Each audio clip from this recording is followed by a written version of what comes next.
हमारे लवजी ऋषि जी महाराज साहब के नाना जी थे, उनको 56 करोड़ का धन प्राप्त हुआ था। 56 करोड़ सोना मोहरे उनको प्राप्त हुई थी।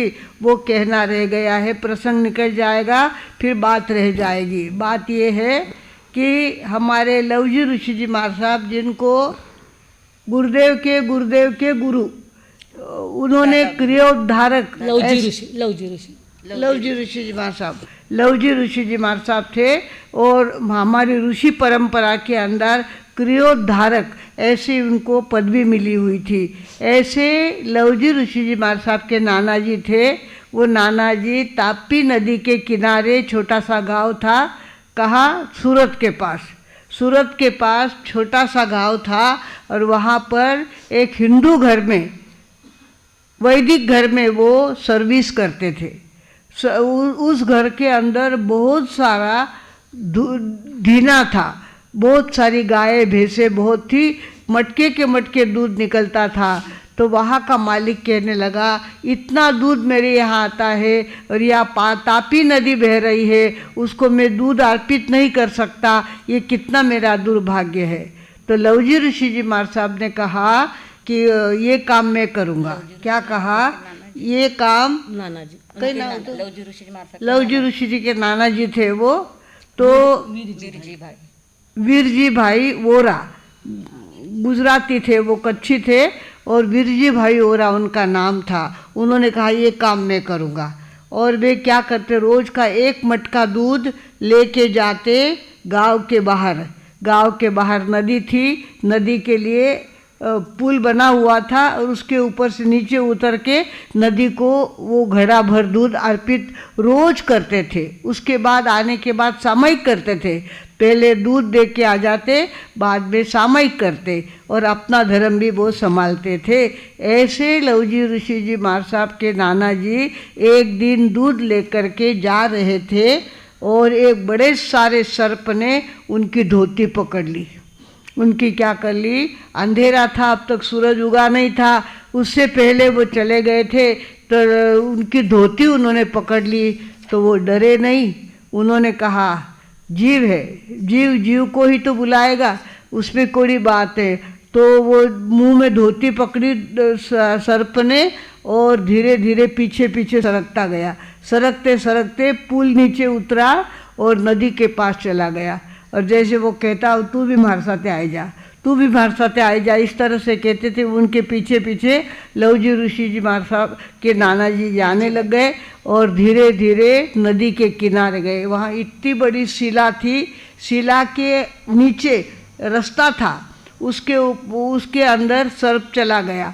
आगे मुंह और पीछे पूँछ, इस तरह से पीछे पीछे सरकता गया और उनको कह रहा था कि तू, उन्होंने धोती पक्की पकड़ के रखी थी। तो वे नीचे नीचे उतरते गए। वहाँ जाके देखा तो अरे बाप रे, इतना सारा सोना यहाँ पे पड़ा हुआ है, ओहो। तो वो इशारे से कह रहे थे तू ले जा, ये सारा तू ले जा। पत्थर के नीचे पड़ा हुआ था, किसी को दिखता नहीं था, कभी उन्होंने रखा होगा, कहाँ से उनको याद आया भगवान जाने। तो उन्होंने कहा ये तू ले जा। तो उन्होंने कहा ऐसा नहीं ले जाता, मैं जहाँ सर्विस करता हूँ वहाँ जाऊँगा, मेरे मालिक को कहूँगा कि ये धन आपका है और आप ले लो। तो ये वापिस लवजी वीरजी भाई ओरा वापिस अपने मालिक के पास गए और कहने लगे, मालिक मेरे साथ चलो, आज बहुत विचित्र घटना घटी है अपने यहाँ, आप चलो। और वो लेके आए, घोड़े पे बैठ करके उनको लेके आए और अंदर पत्थर के नीचे बताया उनको, ये सारा आपका है। क्या कहा? ये सारा आपका है। उसने कहा मेरा होता तो मैं रोज़ लोटा ले करके नदी के किनारे आता हूँ, तब तो नहीं दिया मुझे, और ये दिया है तुम्हारे कारण। तुम 1 मटका दूध रोज का नदी को अर्पित करते हो, इसके लिए ये तुम्हें मिला हुआ है, ये तुम ले जाओ। दोनों इतने प्रामाणिक थे, वो कहते आप ले जाओ, वो कहते आप ले जाओ। आखिर मालिक ने क्या कहा कि मेरे घर के जो विश्वासु लोग हैं उनको यहाँ लेके आऊँगा। और उन्होंने क्या करा, बैलगाड़ी, पहले बैलगाड़ियाँ बहुत होती थी, बैलगाड़ियाँ लेके आई, बोरे लेके आए और अपने लोगों को, विश्वास के लोगों को लेके आए और वो धन सारा बताया। कहा ये सारा धन क्या करो, वीरजी भाई ओरा के यहाँ पहुँचा दो। वीरजी भाई ओरा एक सर्विस करने वाला आदमी था सामान्य, और उसके घर ये सारी गाड़ियाँ अंधेरे अंधेरे में पोते भरे, बोरे भरे और गाड़ियों के अंदर रखे, और वो सारा सोना मोहरे कहाँ चली गई, वीरजी भाई ओरा के यहाँ चली गई।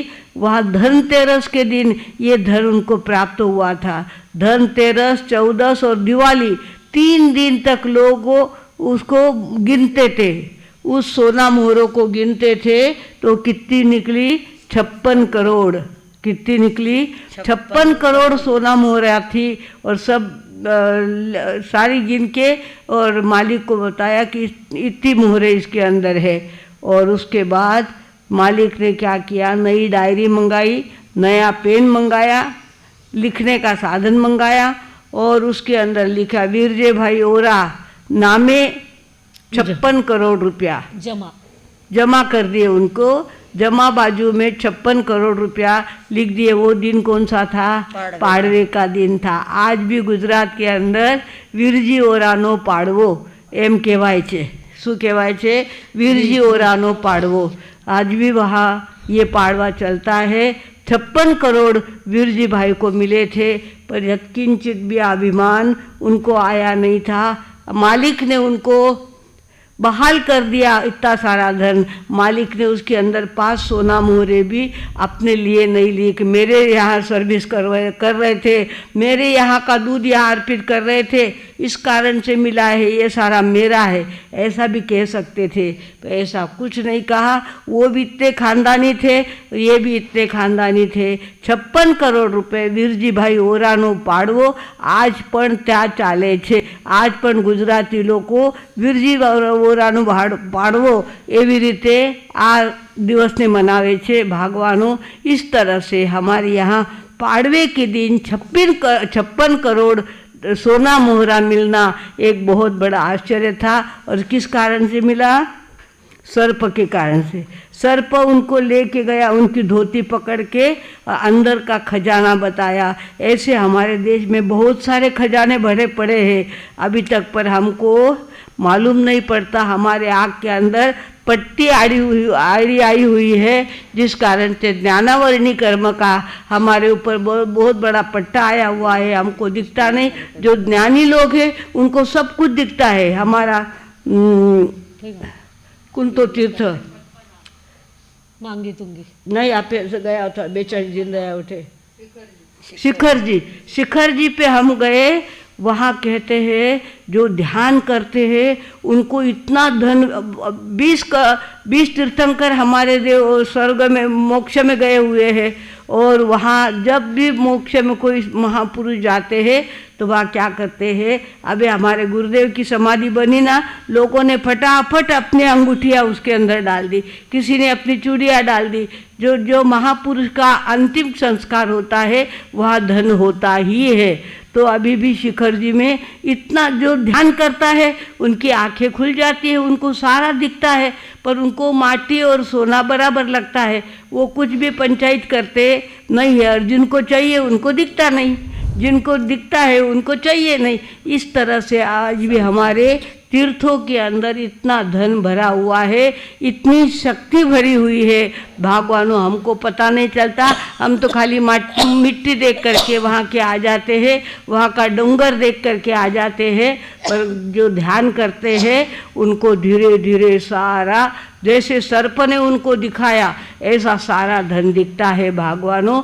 आज भी हमारे शिखर जी के पहाड़ के नीचे बहुत धन भरा हुआ है, पर जो भगवान होगा उसको मिलेगा, जो भाग नहीं लिखा के लाया उसको तो माटी माटी दिखती है सारी। इस तरह से भगवानों हमारे यहाँ हमारी धरती माता बहुरत्ना वसुंधरा है। बहुरत्न इसके अंदर मनुष्य के रूप में भी इतने सारे रत्न है, और जवाहरात के रूप में भी इतने सारे रत्न हमारे देश में भरे हुए हैं। हमको दिखता नहीं, हम ऊपर ऊपर का देखता है, और हम कहते मारो इतना पैसा लिया, उन्हीं पैसा डुबाई दिया, उन्हीं मारा पैसा डुबाया। पैसा तो किताब आणि डुबाया तर किताब पनुरी भी पंचायत्या करा आपे, कारण कि आपलाने ज्ञान नहीं है। भागवानों, अभी ज्ञान पंचमी हमारे प्रांगण में आने वाले सकाल से कहेगा, हाँ सकाळी कल ही ज्ञान पंचमी है और हमारे प्रज्ञा जी मार साहब आपसे साधना कराने वाले हैं, आपके बच्चों के पास से साधना कराने वाले हैं, ताकि बच्चे आगे चलकर ज्ञानी बने, ज्ञान को सीखे और ज्ञान को अपने आचरण में लाए। ऐसा पाया हमारे प्रज्ञा जी मार साहब कल डालने वाले हैं। कल ज्ञान पांचम अपने को मनानी है। हमारे प्रेरणा जी, प्रज्ञा जी और प्रशांत ऋषि जी मार साहब तीनों की दीक्षा ज्ञान पाचम के दिन हुई थी। हमने तो 11 तारीख को ही ज्ञान पाचम मना ली है और वैसे तिथि से कल उनकी दीक्षा होने वाली। दीक्षा का दिन कल का है। हमारे सांगवी से प्रशांत ऋषि जी मार साहब का संघ यहाँ पे आया और उन्होंने कहा मार साहब हम प्रशांत ऋषि जी मार साहब का दीक्षा दिन मनाने वाले हैं, आप पधारो। पर हमारे यहाँ तो मंगल प्रभा जी मार साहब अभी हॉस्पिटल में दाखिल हुए हैं, उनका ऑपरेशन होने वाला है। पथरी हो गई उनके पेट में, वो पत्थर नहीं, उसका जब अटैक आता है इतना ज़बरदस्त अटैक आता है, हमारे प्रमोद सुधा जी मार साहब तो ऐसे धरती पे लौटते थे, इतनी वेदना उनको होती थी। तो हमने सोचा अभी अपन शहर में है, सारी सुविधा यहाँ पे है, तो अपना ये काम भी करवा लेना चाहिए। कल वो यहाँ से गए हैं, आज उनका ऑपरेशन अभी हुआ ही होगा। 9:30 बजे ऑपरेशन होने वाला था, अब हुआ होगा उनका ऑपरेशन।